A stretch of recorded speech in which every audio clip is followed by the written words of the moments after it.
यावर्षी आम्ही या ठिकाणी लोहगड या किल्ल्याची स्थापना केलेली आहे। तर लोहगड हा किल्ला अतिशय मजबूत, दुर्जय आणि बुलंद असा किल्ला होता।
तर दरवर्षीप्रमाणे यावर्षी आम्ही या ठिकाणी किल्ले बांधणी केलेली आहे। यावर्षी आम्ही या ठिकाणी लोहगड या किल्ल्याची स्थापना केलेली आहे। तर लोहगड हा किल्ला अतिशय मजबूत, दुर्जय आणि बुलंद असा किल्ला होता। 1489 साली मलिक अहमदने निजामशाहीची स्थापना केली व अनेक किल्ले जिंकले। त्यामध्ये हा किल्ल्याचा समावेश होतो व निजामशाहीनंतर आदिलशाहीने हा किल्ला जिंकला। नंतर 1665 मध्ये शिवाजी महाराजांनी ह्या किल्ल्याला आपल्या स्वराज्यामध्ये सामील केले। नंतर पुरंदरच्या तहात हा किल्ला पुन्हा मुघलांच्या ताब्यात गेला व मुघलांनी त्यावर 5 वर्षे राज्य केले व नंतर पुन्हा शिवरायांनी त्यांच्यावर विजय मिळवला व हा किल्ला पुन्हा आपल्या स्वराज्यात सामील करून घेतला। या किल्ल्याला 7 बुरुजे आहेत, एक विंचूकडा, 16 कोणी तलाव, पडझड बुरुज, 4 दरवाजे, मंदिर, उद्ध्वस्त वास्तू, तसेच गणेश दरवाजा, हनुमान दरवाजा, नारायण दरवाजा आणि महादरवाजा असे 4 दरवाजे आहेत।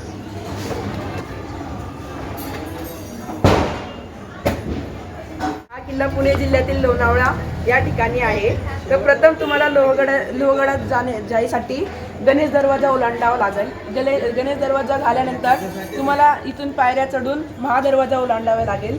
नंतर महादरवाजाला ओलांडल्यानंतर तुम्हाला या रस्त्याने इथे हनुमान दरवाजा लागेल। हा हनुमान दरवाजा ओलांडल्यानंतर तुम्ही प्रत्यक्ष किल्ल्यावर पोहोचाल। मग नंतर प्रत्यक्ष किल्ल्यानंतर पोहोचल्यानंतर इथे काही पायऱ्या आहेत, या पायऱ्यात उतरल्यानंतर तुम्हाला एक पडझड बुरुज लागेल। नंतर इथून पायवाट आहे, पायवाट नंतर वापस पायऱ्या आहेत, या पायऱ्या उतरल्यानंतर तुम्हाला विंचूकडा लागेल व इथे अजून थोडेसे पुढे आल्यानंतर तुम्हाला आणखीन एक बुरुज दिसेल। धन्यवाद।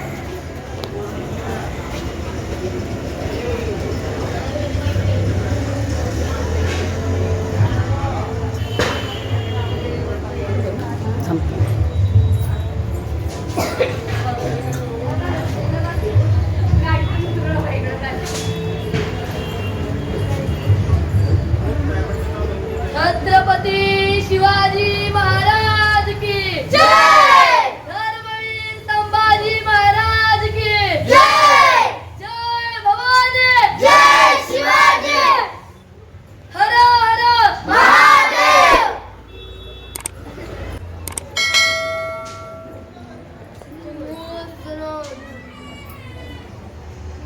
काय गाडी गाडी काढलाय